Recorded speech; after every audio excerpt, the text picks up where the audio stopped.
Nous allons visiter Boisséjour, l'autre bourg de la commune de Serrat. Imaginons durant 7 minutes que nous parcourons les rues du bourg à cheval. Certaines rues ont été élargies, mais dans le vieux bourg, les rues sont étroites, sinueuses et montantes parfois, du temps où elles étaient destinées à la circulation des chars et des charrettes.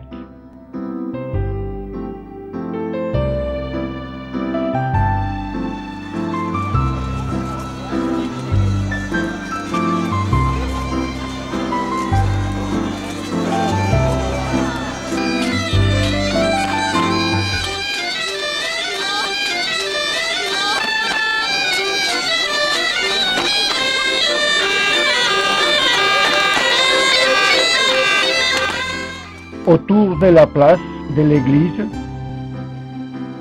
j'ai trouvé quelques vieux bâtiments du temps où le village était agricole et vigneron. Certains ont été restaurés, d'autres, la maison du peuple et les fleurs publiques, ont été démolis pour agrandir la nouvelle place. Et la fontaine dite de l'église a été reconstruite sur la place. La croix du jubilé de 1832, qui s'est trouvée sur la voûte, a été déplacée à l'entrée du village, près du cimetière.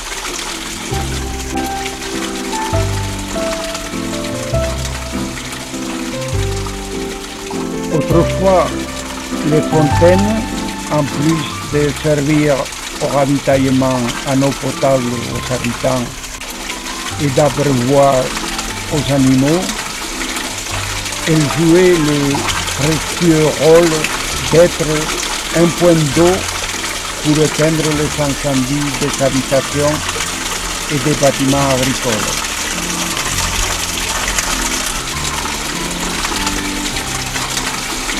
Boisséjour, jusqu'en 1869, ne possédait qu'une petite chapelle pour prier.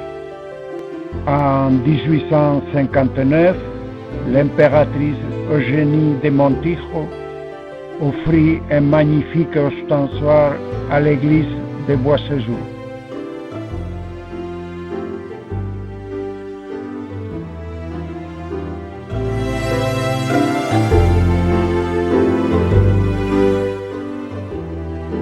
En 1864, l'abbé Labourier, curé de Boisséjour, voyant que la chapelle existante était trop petite pour le nombre de fidèles qui la fréquentaient, décida, avec l'aide des habitants du village, d'agrandir et de construire le beau clocher actuel.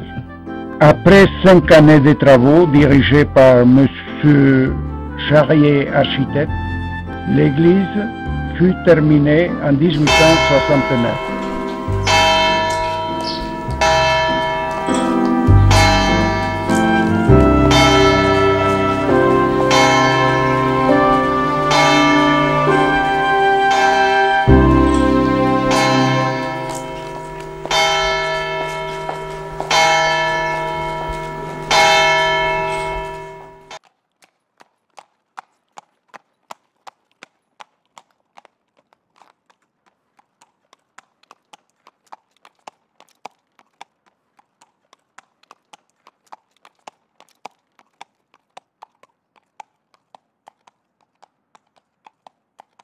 Par l'étroite rue Blaise Pascal, nous allons dans la rue nommée autrefois la rue principale.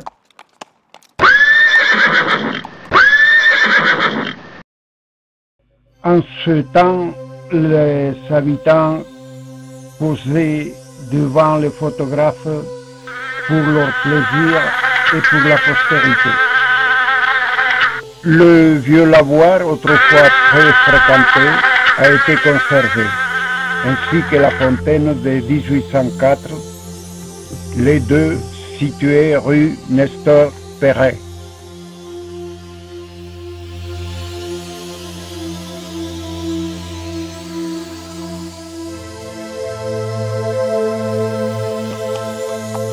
Les moyens pour éteindre le feu autrefois étaient très précaires et les habitants craignaient avec angoisse les incendies.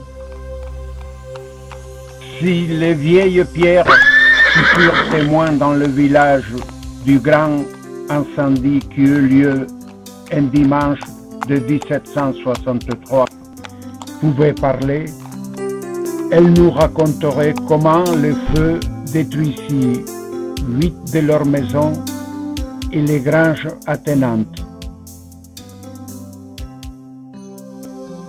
La chaîne humaine qui se forma depuis la fontaine Saint-Jean, le seul point d'eau du jour, ne put empêcher que le feu se propage d'un bâtiment à l'autre, créant la panique dans tout le village.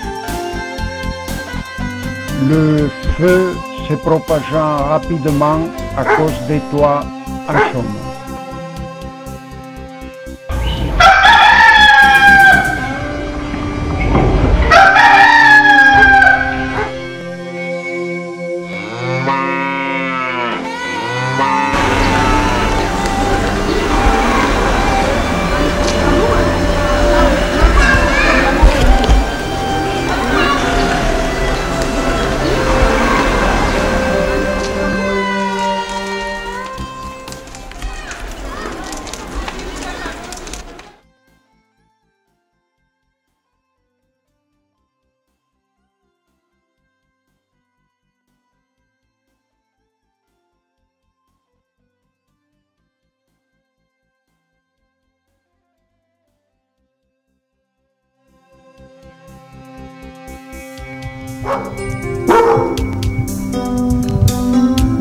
Woo!